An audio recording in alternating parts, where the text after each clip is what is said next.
పిల్లలమైన మనము మరి సాతాన్ని ఎదిరించే శక్తి మనకు లేదు. సాతాన్ని ఎదిరించే శక్తి మనకి లేదు. అందుకే యేసుక్రీస్తు ప్రభువారు ఏం చేశారయ్యా అంటే తన మరణము చేత సాతానుని ఓడించారు. తన మరణము చేత సాతానుని ఓడించారు. హల్లెలూయా. ఎలా ఓడించారు? యేసయ్య ఓడిపోయి సాతాన్ని ఎలా ఓడగొట్టారు? సాతాను ఒక రకంగా చెప్పాలంటే యేసయ్య సిలువలో పాపము నిమిత్తము ఓడిపోయాడు. అంటే ఓడిపోవడం అంటే చేతకానితనముతో కాదు. నువ్వు చేసిన పాపాన్ని, నేను చేసిన పాపాన్ని, నీ ద్వారా వచ్చిన శాపాన్ని, నా ద్వారా వచ్చిన శాపాన్ని, సర్వలోకము ద్వారా వచ్చిన శాపాన్ని ఆయన సిలువలో మోసాడు. హల్లెలూయా, హల్లెలూయా.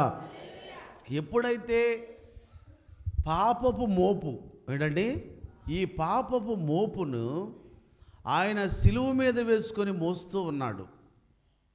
ఎంతో సర్వమానవాళ్ళు చేసిన పాపం అదొక మోపులాగా అయిపోయిందంట. ఆ శాపాల మోపుని, ఆ పాపాల మోపుని అంతా ఆయన ఆ నిలువు కర్ర మీద, ఆ అడ్డకర్ర మీద, ఆయన ఆ కపాల స్థలం అనబడే ఆ యొక్క గొల్గొతా కొండ మీదకి ఈ పాపాల మోపును ఆయన మోస్తూ ఉన్నాడండి. ఎందుకు మోసాడు అంటే అపవాదిని ఓడించడానికి ఆయన మోసాడు. అపవాదిని ఓడించడానికి మోసాడు. అపవాదిని ఓడించి నిన్ను గెలిపించాలని. చెప్పండి. అపవాదిని ఓడించి మనలందరినీ ఆయన గెలిపించాలి.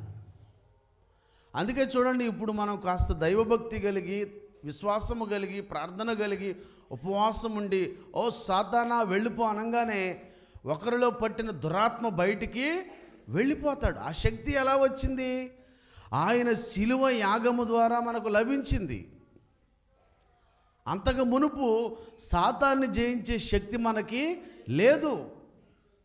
ఎప్పుడైతే ఈ పాపపు మోపును యేసయ్య శిలువ మీద మోసి మ్రానుకు కొట్టాడో, దేనికండి?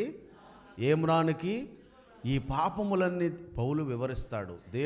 దేవుడి గురించి వివరిస్తూ పౌలు ఏమంటాడంటే ఈ పాపాలన్నీ యేసయ్య అంట సిలువకు కొట్టాడు. దేనికి కొట్టాడు? అందుకే కొట్టాడు అనడానికి మన సూచనగా ఏం చూస్తామంటే మేకులను చూస్తాం. ఏం చూస్తాం? కాలు మీద కాలు పెట్టి ఇక్కడొక మేకు కొట్టారు, కుడి చేతికి ఒక మేకు కొట్టారు, ఎడం చేతికి ఒక.